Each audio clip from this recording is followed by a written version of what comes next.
10 сынып география пәні. Сабақтың тақырыбы географиядан зерттеу тақырыбын таңдау. Оқушылар, бүгінгі сабақта білетіндерің географиядан зерттеу тақырыбын таңдауды үйренесіңдер. Жетекші ұғымдар: зерттеу пәні, үдеріс, құбылыс, нысан. Осы жетекші ұғымдарды бүгінгі сабақта білетін боламыз. География кез келген нысанның, құбылыстың және үдерістің кеңістік таралу ерекшеліктерін танып біліп, түсінуге мүмкіндік береді. География табиғат және қоғам туралы ғылымдар тоғысында дамиды. Сондықтан ол көптеген ғылым саласымен байланысады. Зерттеу жүргізу арқылы қоршаған әлемді әртүрлі әдістер көмегімен танып, нысандар мен құбылыстар туралы өзіндік көзқарасты қалыптастырып, зерттеушілік дағдыларды жетілдіре аласың. Зерттеу тақырыбын таңдауда өзара байланысқан бірнеше қадамдар жүзеге асырылады. Алдымен қоршаған ортадағы өзіңді қызықтыратын зерттеу нысанын, географиялық нысан, құбылыс немесе үдеріс таңдап, оны қай тұрғыда зерттеуге болатынын айқындайсың. Зерттеу жүргізу арқылы қоршаған әлемді әртүрлі әдістер көмегімен танып, нысандар мен құбылыстар туралы өзіндік көзқарасыңды қалыптастырып, зерттеушілік дағдыларыңды жетілдіре аласың.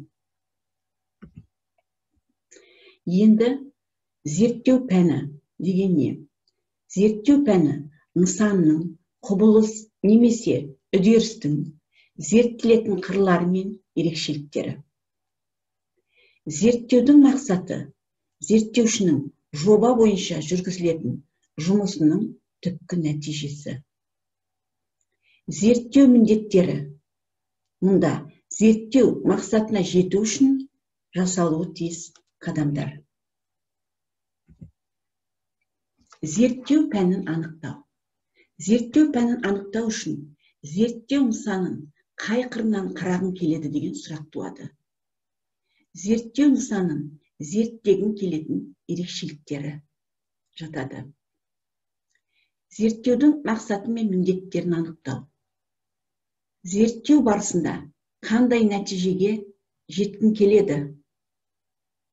Зерттеу нәтижесіне жету үшін қандай қадамдар жасайсың деген мақсат қояды.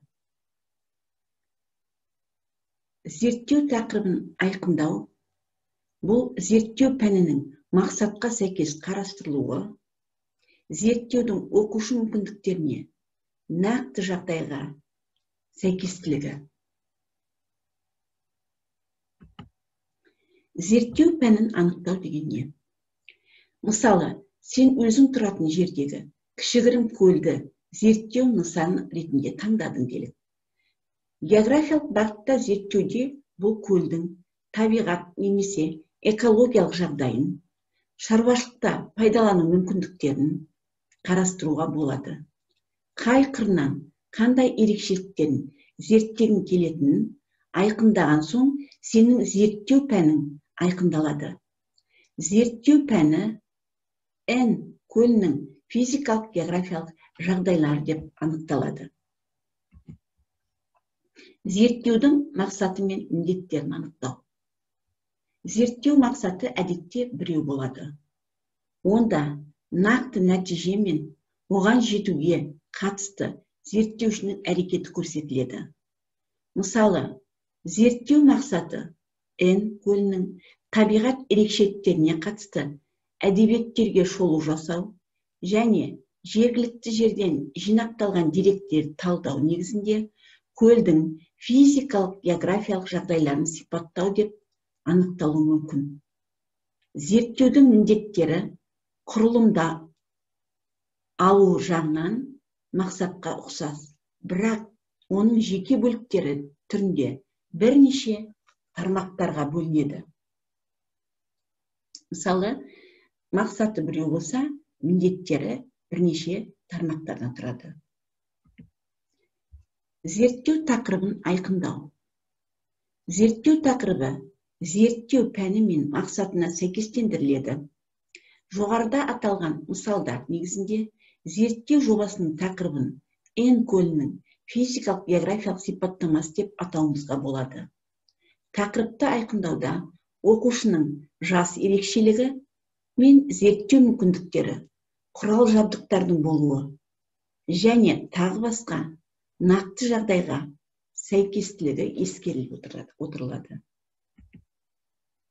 Енді сабақты қорытындыласақ, қандай қағидаларды сақтау керек?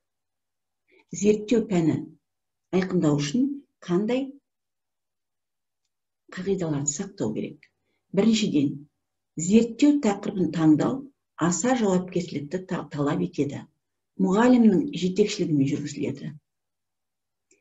Екінші, ең алдымен зерттейтін аймағымызды жұмыс жоспарын жасау қажет.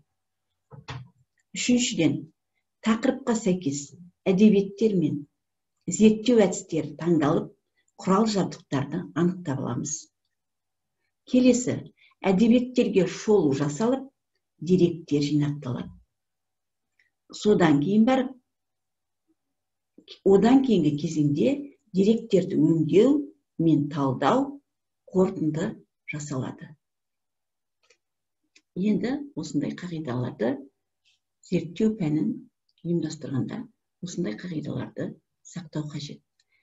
Сабақты бекіту бүгінгі сабақ бойынша. Кім жылдам сұрақ-жауап әдісі бойынша. Бірінші, зерттеу пәні деген не? Екінші, зерттеу мақсаты деген не? Үшінші, зерттеу міндеттері деген не? Деген сұрақтарға жауап бересіңдер. Енді осы бүгінгі өтілген сабағымызға байланысты тапсырмалар орындаймыз. Бірінші тапсырма. Бірінші суреттің негізінде кітаптағы зерттеу тақырыбын айқындаудың шарттары туралы айтып бер. Екінші, өзіңді қызықтыратын нысанды, құбылысты немесе үдерісті таңдап алып, мұғалімнің көмегімен зерттеу пәнін, оның мақсатын, міндетін, тақырыбын анықтауға тырысып көр. Мұғалімнің қажеттілігінде ескеруге болады. Енді осы сабаққа байланысты кері байланыс. Рефлекторлық экран деп аталады. Менде бәрі сәтті шықты. Мен үйрендім. Бәрінен маған ұнағаны, бәрінен маған қиын болған.